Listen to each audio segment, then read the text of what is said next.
This weather video is driven by 802cars.com, representing 802 Toyota, Twin City, Subaru, and 802 Honda.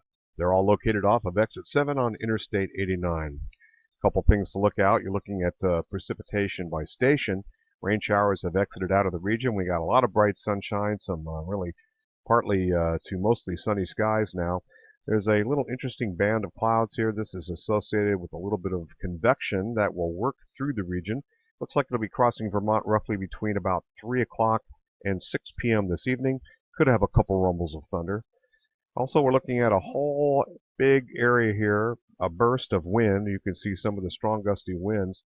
This is blowing around a trough of lower pressure, a very tight pressure gradient here across the Great Lakes, and a storm system that's well up actually to the north, moving into Hudson Bay.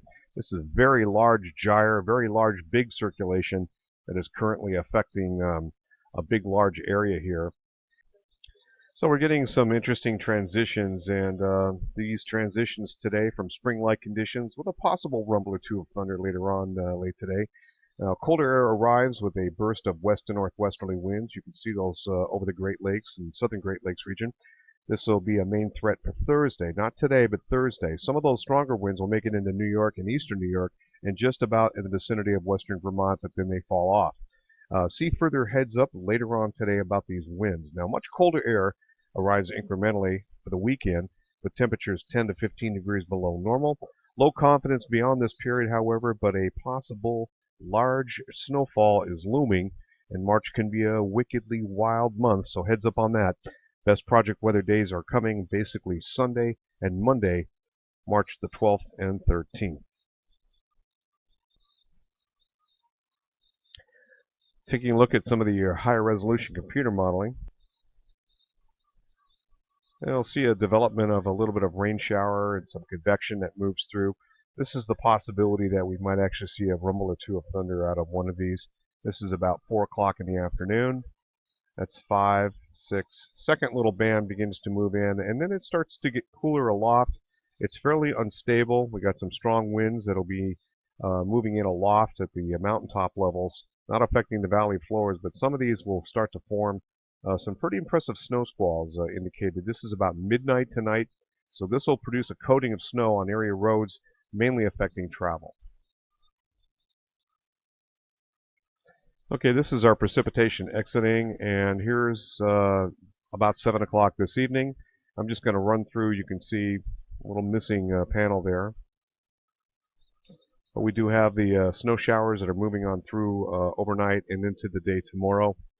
Some of those will be snow squalls, and they could be briefly intense, but not really produce much in the way of accumulation overall. The winds will be blowing in, and then we have this system that's off to the south of us that's going to be pushing across the region. Toward the tail end of the system as it exits, it'll be pulling in very cold temperatures. You can see this 492 thickness here. These are extremely cold temperatures for this time of year. They're going to be drawn into this weather system, pulled in on a northwesterly wind. So just running that back.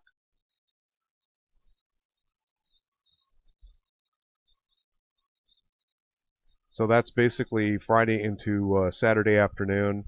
The winds begin to abate. We'll probably have wind chill advisories of some sort as the colder air begins to move into the region and settles in. 2 very cold nights expected, Friday night, Saturday night. Then a better day on Sunday. We have a couple good days finally that develop.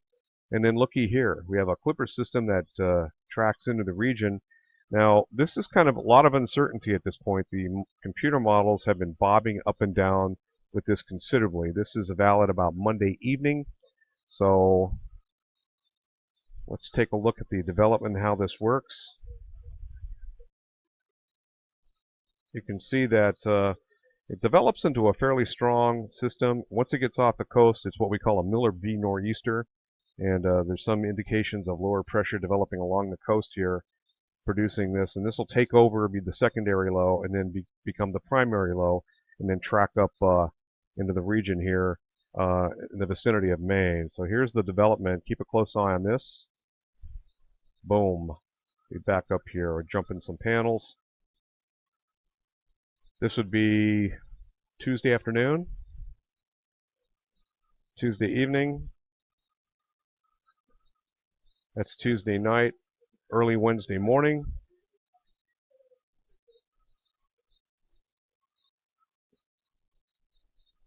Pretty tight pressure gradient on the back side of that system.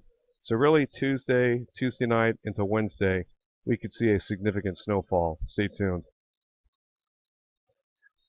Looking at the GFS ensemble, not a whole lot, just some minor flurry activity as we were indicating, a couple of fairly good days here. And then the GFS seems to come around to what the European is indicating. Not all of these are showing up, but something big on the horizon here around the 14th, 15th, into the 16th.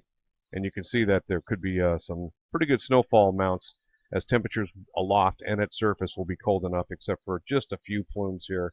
So a little more uncertainty, but we're watching this real carefully. This is our daytime high today. This is 32 degrees, and you can see the temperatures of the next maximums are a little cooler, and we step ladder and then make a big drop as we head into the weekend. Coldest weather yet to come. I suspect that we will see temperatures running below zero. The European model seems to indicate that. Looking at about 850 millibars, about the top of Mount Mansfield, you can see temperatures get down around about 23 degrees negative Celsius, and then a slow bit of a rise. So 7-day total QPF from the Weather Prediction Center shows us, let's see, about half-inch total precipitation, quarter of an inch here, and then they're indicating most of this offshore. However, if we do develop that pretty good nor'easter, this will change. Part of the reason I call it low confidence at this point, you can see some massively cold air, 33 below normal. These are compared to normal. These are 5-day high temperatures. This is fairly significant. You don't see this every day. Around our neck of the woods are anywhere from 9 to 12 degrees below normal. This is overall weighted temperatures. What about 3 days later? Boom.